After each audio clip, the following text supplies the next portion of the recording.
Pues sí, hoy vamos a hablar de un tema que ya se habló en su día, pero bueno, vamos a volver a retomarlo, el tritono, el intervalo del diablo.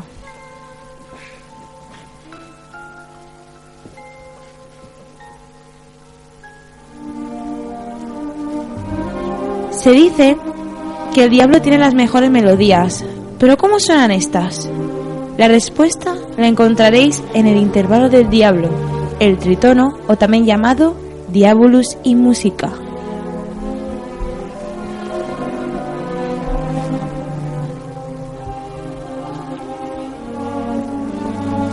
De primeras, parece que no existe relación entre Black Sabbath, el ocaso de los dioses de Richard Wagner y el tema musical de Los Simpson.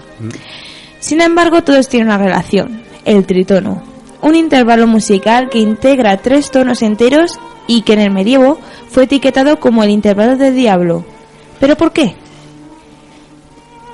La primera prohibición de su utilización fue la del monje Guido de Arezzo, inventor del sistema hexacordal, o dicho de otro modo, el inventor de las notas musicales, que descubrió que el problema del tritono es que tiene 3 notas o tonos, donde de la primera a la última hay 6 semitonos, donde tenemos el número 666, el número de la bestia.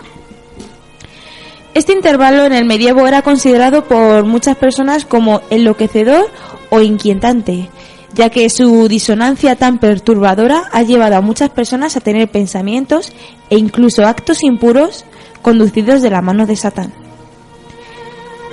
Pero a pesar de su censura, muchos músicos siguieron utilizando este método para descubrir los enigmas que lo componían, a pesar del peligro de ser contra la ley. Incluso corrían el riesgo de acabar en la hoguera si los inquisidores sospechaban que habían utilizado el tritono. El intervalo del diablo gozó de gran popularidad entre los compositores del siglo XIX, cuando hubo muchas representaciones del mal construidas alrededor del tritono. El profesor Deadwright afirma que puede sonar muy tenebroso dependiendo de cómo lo orquestes, pero también es bastante excitante.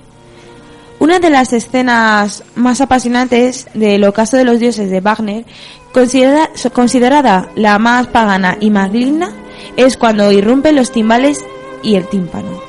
Es aterradora, como si se tratase de una misma misa negra.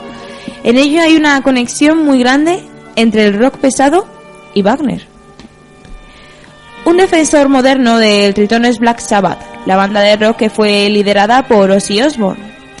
Este eslabón entre el heavy metal y la música que conjuraba al diablo en la Edad Media toma por sorpresa al guitarrista de la banda Tommy Iommi, que afirma que cuando comenzó a escribir el material de Black Sabbath solamente pensaba en un sonido directo y no imaginó que estuviera haciendo música para el diablo.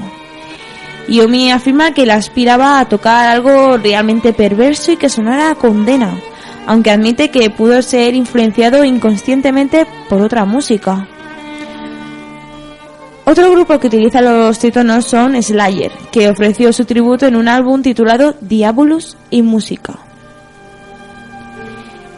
Pero desde mi punto de vista, el caso más cercano de la música con el diablo está protagonizado por Tartini, un virtuoso violinista obsesionado por la composición perfecta, que según dicen realizó un pacto con el diablo.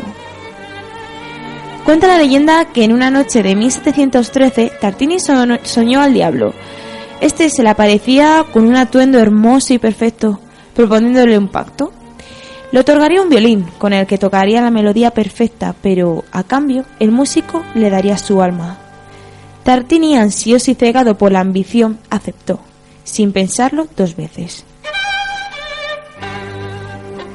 Entonces, el diablo comenzó a tocar una melodía fascinante, gloriosa, con una destreza y facilidad que el propio músico quedó impresionado al escuchar aquellas notas perfectas provenientes de un ser que, como todos decían, era horrendo y malicioso.